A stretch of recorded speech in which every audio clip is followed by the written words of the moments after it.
Jadi dalam seluruh Taurat kita melihat bahwa yang menyertai bangsa Israel, yang menyertai bapak-bapaknya adalah sosok yang namanya Tuhan, malaikat Tuhan, yang kadang-kadang menampakkan diri sebagai manusia. Dalam kasus Abraham. Ya. Dan juga kita melihat dalam kitab Hakim-Hakim pasal 13. Kitab Hakim-Hakim pasalnya yang ke-13. Ya, setelah Yesua ya. Pasal 13.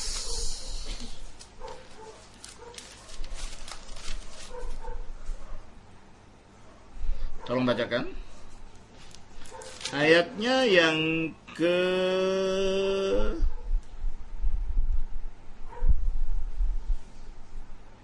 2, ayat 2 dan 3.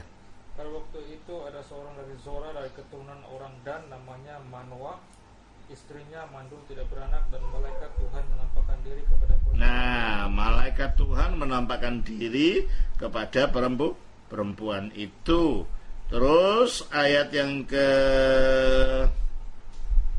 8. Ayat 8, lalu Manoah memohon kepada Tuhan, katanya, ya Tuhan, berilah kiranya abdi Allah yang kau utus itu datang pula kepada kami dan mengajar kami apa yang harus kami perbuat kepada anak-anak yang lahir itu. Maka Allah mendengarkan permohonan Manoah, sehingga malaikat Allah datang pula kepada perempuan itu ketika ia duduk di padang dan ketika Manoah suaminya itu. Ayat 10. Kemudian perempuan itu segera berlari memberitahu kepada suaminya, katanya kepadanya, orang yang datang kepadaku baru-baru ini menampakkan diri pula. Nah, di sini malaikat Tuhan menampakkan diri sebagai manusia sekaligus sebagai malaikat. Ini bentuk yang bergabung. Bentuk malaikat, bentuk manusia, ya. Terus coba kita baca ayat yang ke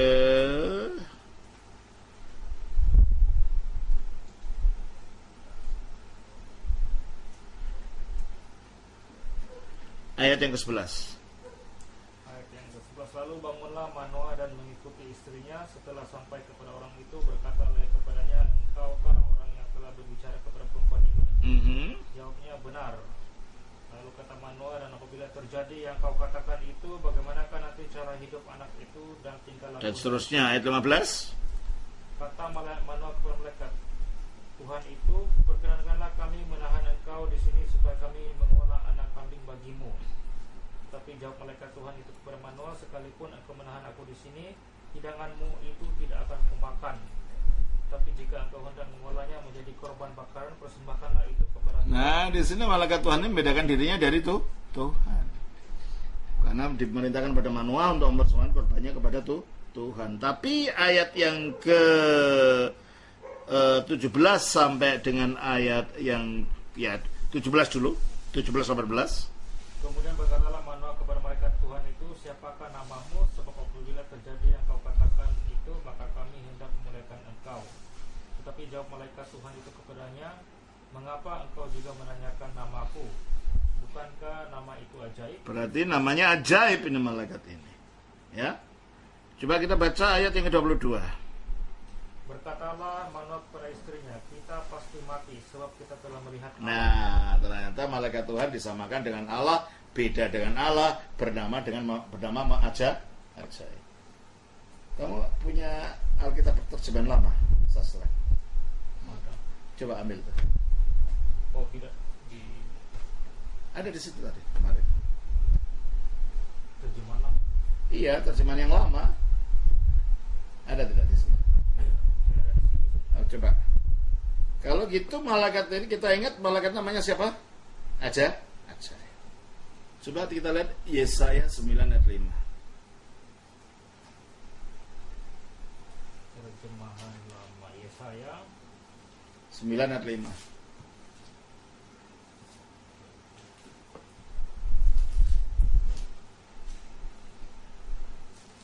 Yesaya 9 ayatnya yang ke-5. Tatkala alat senjata mereka itu Salah.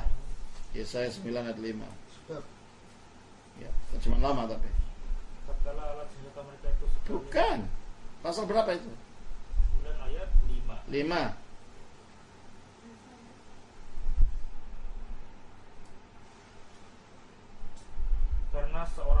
Nah, karena seorang putra sudah jadi bagi kita, seorang anak laki-laki sudah dikaruniakan kepada kita. siapa ini? Itu berbicara tentang inkarnasi ya, Yesus. Terus namanya siapa? Bahwa pertuanan adalah di atas bahunya dan namanya pun disebut orang la ajaib. Stop. Malaikat tadi menyebut namanya siapa? Ajaib. Yesus dinubuatkan yang bernama siapa? Ajaib. Berarti malaikat Tuhan itu siapa? Yesus. Sebelum jadi manusia. Jadi yang menampakkan diri kepada Abraham, kepada Adam, kepada semua nabi adalah Yesus sebelum jadi manusia. Maka Alkitab mengatakan bahwa Musa itu sudah percaya kepada Yesus meskipun Yesus belum lahir. Secara manusia. Coba kita baca Ibrani 11. Ibrani Pasal 11. Ayatnya yang ke 24 sampai 26. 4. Sampai 26. Karena iman maka Musa setelah dewasa menolak disebut anak putri Fir'aun. Kayak keras. Karena ia lebih suka menderita sengsara dengan umat Allah daripada untuk sementara menikmati kesenangan dari dosa. Ia menganggap penghinaan karena Kristus. Stop. Musa menganggap penghinaan karena Kristus. Padahal secara sejarah Kristus belum lahir. Tapi Alkitab mengatakan Musa sudah percaya pada Kristus karena Musa sudah bertemu Kristus. Di mana? Ya di semak belukar tadi. Abraham telah melihat Kristus. Di mana? Dalam wujud manusia dengan dua malaikat yang lain. Jadi kalau begitu, seluruh masih banyak dalam Perjanjian Lama, itu hanya cukup bagi saya sebutkan. Seluruh bukti-bukti dari Alkitab menunjukkan bahwa yang menampakkan diri kepada para nabi dalam Perjanjian Lama itu bukan Allah Bapa. Tak seorang pun yang pernah melihat Allah. Anak tunggal Allah yang ada di pangkuan Bapa itulah yang menerangkannya. Kalau begitu, yang menampakkan diri adalah anak tunggal Allah sebelum dia jadi manusia. Jelas ini ya? Inilah namanya teofani, penampakan ilahi. Jadi kalau gitu Yesus tidak berbohong. Makanya kita baca di dalam Yesaya pasal 6 juga, ketika ada penampakan ilahi, Yesaya melihat Tuhan di dalam Yesaya pasal 6.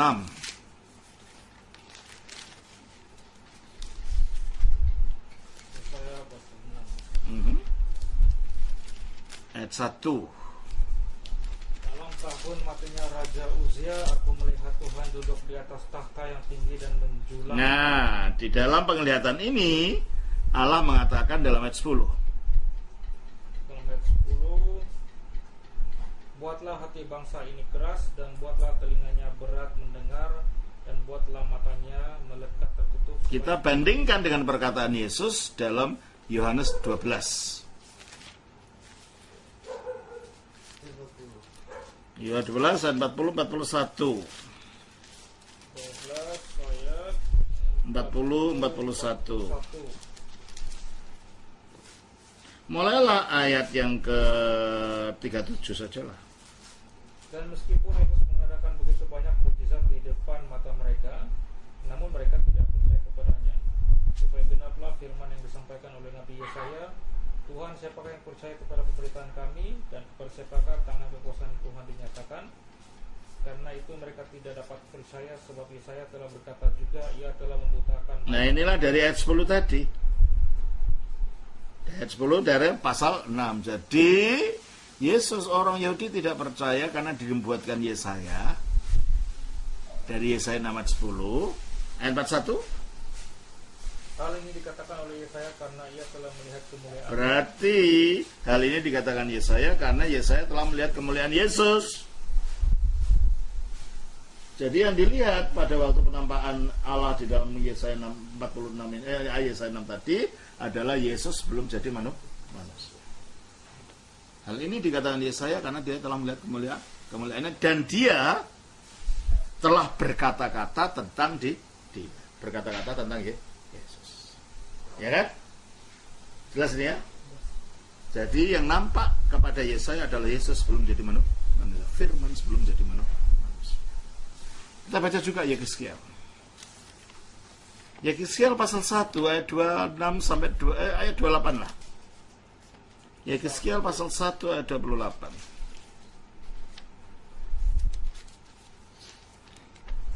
Seperti busur pelangi yang terlihat pada musim hujan di awan-awan, demikianlah kelihatan sinar yang mengelilinginya. Coba kita baca ayat yang ke-26 lah, 26.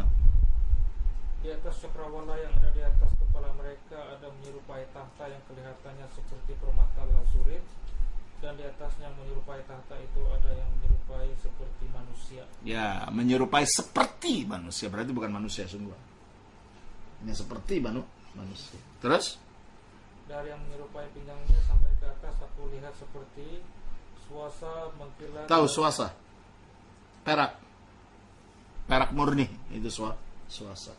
Terus? Suasa mengkilat dan seperti api yang ditudungi sekelilingnya. Dan dari yang menyerupai pinggangnya sampai ke bawah aku lihat seperti api yang dikelilingi sinar. Seperti busur pelangi yang terlihat pada musim hujan di awan-awan, demikianlah kelihatan sinar yang mengelilinginya. Begitulah kelihatan gambar kemuliaan Tuhan. Stop. Jadi yang dilihat Yehezkiel ini apa? Gambar kemuliaan Tuhan. Bandingkan Ibrani 1 ayat 3. Ibrani 1 ayat 3. Ia adalah cahaya kemuliaan Allah dan gambar wujud Ya, sudah Allah. cukup. Siapa yang disebut cahaya kemuliaan Allah dan gambar wujud Allah? Yesus. Berarti kalau gitu yang dilihat oleh Yehezkiel pun adalah Yesus. Jelas ini ya? Masih banyak, tapi cukup. Saya kira bukti cukup dalam seluruh perjanjian lama bahwa yang menampakkan diri adalah Kristus, anak Allah, sebelum jadi manusia.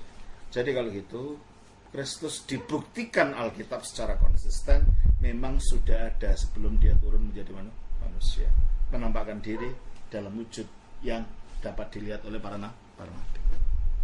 Nah, jadi jelas kalau begitu dari awal yang selalu menampakkan diri pada manusia adalah anak tunggal Allah ini, bukan yang lain.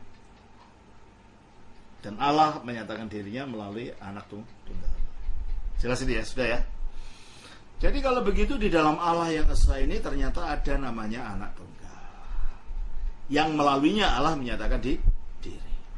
Dan ini dibuktikan di seluruh perjanjian lama bahwa dia menampakkan diri. Makanya bentuk peta-peta zaman yang membagi zaman dari zamannya Allah Bapa, itu zaman perjanjian lama. Zamannya Allah Putra, zaman perjanjian baru, lalu zaman Roh Kudus, itu ternyata dibuktikan tidak benar. Ya, dibuktikan itu ternyata tidak benar. Sebab yang menampakkan diri selalu adalah Kristus sebelum dia menjadi manusia. Ya, oke. Jadi kita kembali kepada Yohanes pasal 1 ayat 18 itu. Yohanes 1 ayat 18. Tidak seorang pun yang pernah melihat Allah, tetapi anak tunggal Allah yang di pangkuan Bapa, dialah yang menyatakan. Nah, jadi di pangkuan Bapa ini ada yang namanya anak tunggal Allah. Ya, karena Allah itu tidak punya tubuh seperti yang sudah kita buktikan tadi pada ayat Alkitab. Selamat malam, Pak. Pengertian di pangkuan Bapa tidak boleh dimengerti secara fisik. Seolah-olah Allah bersila ada kakinya dan ada anak kecil duduk di pangkuannya. Bukan itu artinya. Ini tidak berbicara tentang fisiologi. Ini berbicara tentang teologi. Jadi di pangkuan Bapa artinya dekat di dalam detak jantung Bapa, dekat di dalam rangkulan Bapa. Berarti kalau gitu anak tunggal itu ada di dalam diri Bapa itu sendiri. Jadi kalau gitu Yesus berada di dalam diri Allah sebelum dia jadi manusia sebagai anak tunggal Allah. Anak tunggal Allah ini apa? Kita baca dalam Ibrani pasal 1 ayat 2. 1 ayat 2, maka pada akhir zaman akhir ini ia telah berbicara kepada kita dengan perantaran anaknya yang telah ia tetapkan sebagai yang berhak menerima segala yang ada. Oleh dia Allah telah menjadikan alam semesta. Oleh anak ini Allah telah menjadikan alam semesta. Jadi yang disebut anak ini sarana Allah menciptakan alam semesta. Nah, mari kita lihat. Ya. Kita lihat dalam Kejadian 1. Ya. Dalam Kejadian 1 kita baca. Tolong bacakan. 1. Ya. Ayat 1. Ayat 1. Pada mulanya Allah menciptakan langit dan bumi. Siapa yang menciptakan langit dan bumi? Allah. Ayat 3. Berfirmanlah Allah. Stop. Ayat 6. Berfirmanlah Allah. Stop. Ayat 9. Berfirmanlah Allah. Stop. Ayat 11. Berfirmanlah Allah. Stop. Ayat 14. Berfirmanlah Allah. Stop. Ayat 20. Berfirmanlah Allah. Berarti Allah menciptakan langit dan bumi melalui apa? Firman. Dan menurut Ibrani 1 ayat 2, Allah menciptakan langit dan bumi melalui siapa? Anak. Berarti kalau gitu anak itu siapa? Firman ini. Jelas itu ya? Jadi yang disebut anak Allah tak lain dan tak bukan adalah firman-Nya Allah. Firman itu apa sih? Kalau kata biasa ini apa artinya firman? Kata-kata atau ucapan. Ya kan? Firman itu adalah kata-kata atau ucapan. Kata-kata saya ada di mana saya? Ya di dalam saya. Kalau gitu kata-katanya Allah ada di mana? Di dalam Allah. Maka Yesus mengatakan aku ada di dalam Bapa. Kata-kata saya keluar dari siapa? Ya dari saya. Di dalam saya, tapi keluar dari saya. Maka Yesus mengatakan aku keluar dari Bapa. Sebab dia adalah firman-Nya Allah. Ada di dalam Allah, tapi juga keluar dari Allah. Jadi kalau begitu ada satu Allah atau dua Allah? Ya satu. Allah yang esa itu disebut Bapa karena dia menjadi asal usul segala-galanya. Bukan karena dia laki-laki. Allah tidak punya jenis kelamin. Sebab Allah bukan manusia. Coba baca Hosea pasal yang ke-11 ayat 9. Hosea 11 ayat 9. 11 ayat yang ke-9.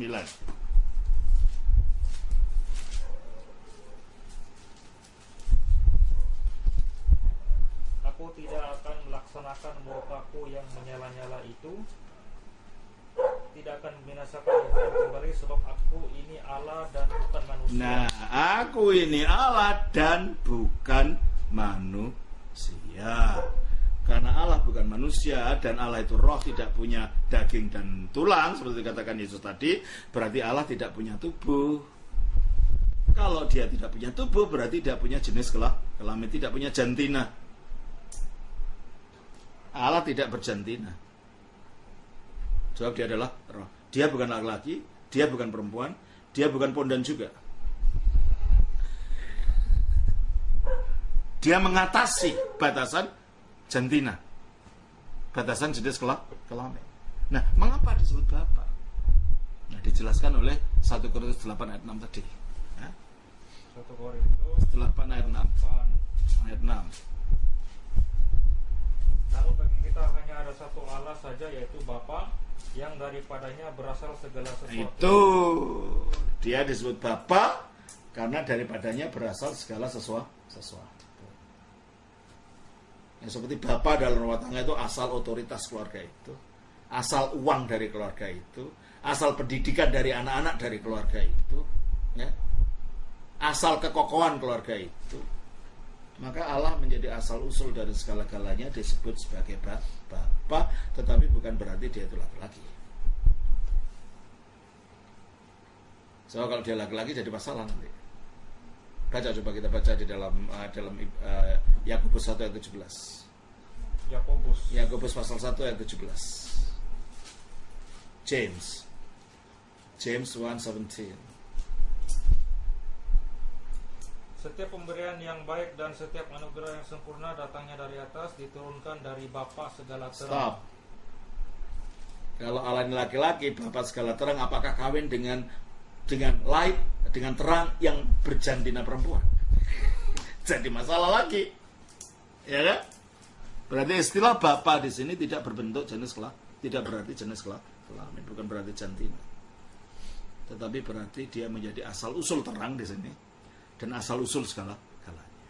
Nah, kalau dia menjadi asal usul, nah sebelum ada ciptaan, apa dia bukan asal usul?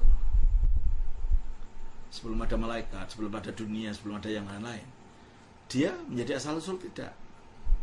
Artinya, apakah dia memang Bapa sejak kekal? Kalau bukan, berarti Allah bisa berubah. Yang bisa berubah bukan Allah. Itu adalah makhluk. Kalau iya, berarti dia kekal sebagai Bapa.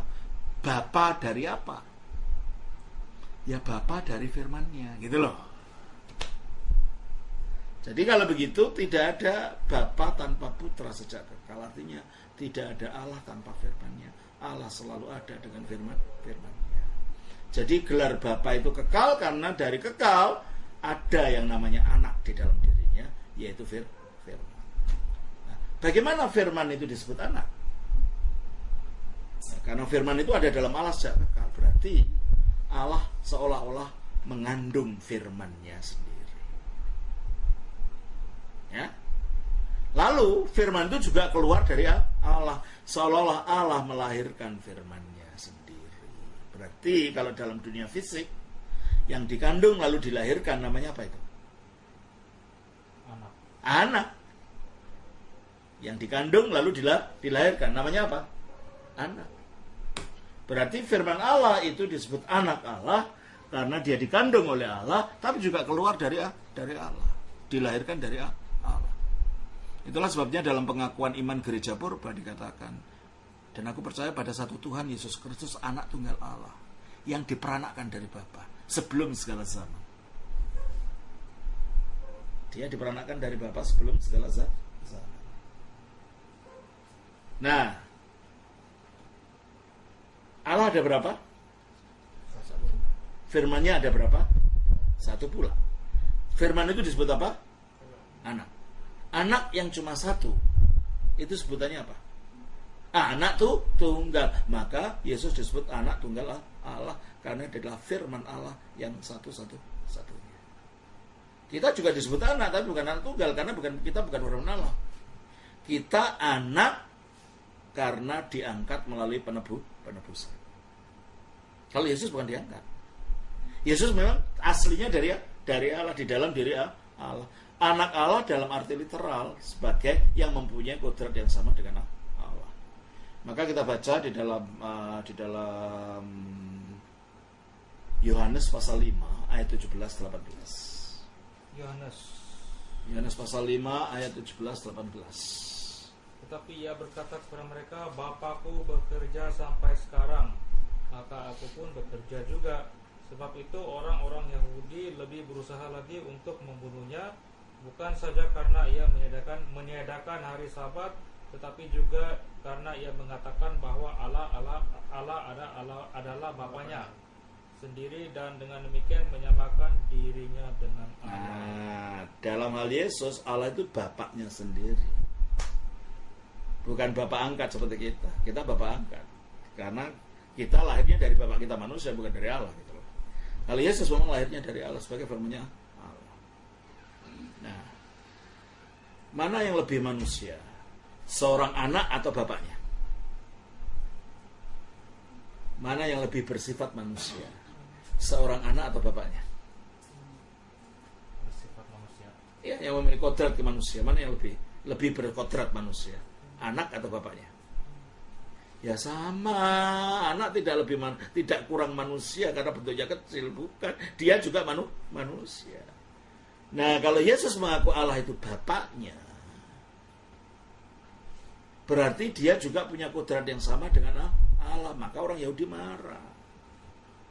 Ia mengaku bahwa Allah itu Bapaknya sendiri, berarti menyamakan dirinya dengan Allah. Jelas ini ya? Jadi Yesus disebut Allah bukan karena dia itu Bapa, bukan. Yesus disebut Allah karena dia itu firman yang tinggal di dalam Allah, yang berarti memiliki kodrat yang sama dengan Allah. Coba kita baca Yohanes pasal 1 ayat 1. Yohanes 1 ayat 1, pada mulanya adalah firman. Pada mulanya adalah firman. Firman itu bersama-sama dengan Allah. Nah, bersama-sama dengan Allah, di mananya Allah tadi? Di dalamnya Allah. Dan firman itu adalah Allah. Firman itu adalah Allah. Artinya begini. Seandainya saya datang di sini, saya tidak berbicara pada saudara-saudara. Saya tidak memperkenalkan diri, saya tidak berbicara apapun. Saudara-saudara bisa mengenal saya enggak? Enggak tahu siapa saya. Tetapi setelah saya mulai berbicara, mulai dari kemarin ya, saya mulai berbicara ini, berbicara itu. Saudara punya konsep tentang saya enggak? Dari kata-kata saya? Tentulah. Oh, Romo ini orangnya begini, orangnya begitu, orangnya begitu. Pasti keluar dari cara saya berkata. Dari ucapan saya kata. Dan apa yang ada pada ucapan saya, itulah menggambarkan siapa saya. Berarti kata-kata saya adalah saya. Oleh karena itu, firman-Nya Allah mempunyai kodrat yang sama dengan Allah, maka firman itu adalah Allah. Tapi firman itu bukan Bapa. Jelas ya? Contoh lagi. Tanggal 4 saya pulang ke Jakarta. Ternyata sampai di Jakarta saya baru tahu Alkitab saya ketinggalan. Ya? Saya telepon dari Jakarta. Saya telepon Bapak. Sastra ada, Pak? Ada. Bapak panggil sastra. Sastra, ada telepon. Si sastra tanya, siapa? Tidak mungkin Bapak mengatakan suara gitu kan. Romo Daniel. Padahal itu suara saya. Berarti suara saya, kata-kata saya identik dengan saya. Berarti firman adalah Allah. Identik dengan Allah karena tinggal dalam Allah, karena dia mengekspresikan siapa Allah itu. Jelas ya? Jadi kalau gitu firman Allah adalah Allah bukan karena dia itu Bapa. Firman Allah adalah Allah karena dia mengambil bagian dalam kodrat yang sama di dalam Bapa. Sama dengan Bapa, dia memiliki kodrat ilahi. Jadi di dalam Allah yang esa, yaitu Bapa itu sejak kekal ada firman-Nya ini. Dan firman-Nya ini disebut anak, itulah sebabnya Allah disebut Bapa. Jadi dari kekal Allah itu Bapa karena di dalamnya ada firman-Nya yang disebut anak.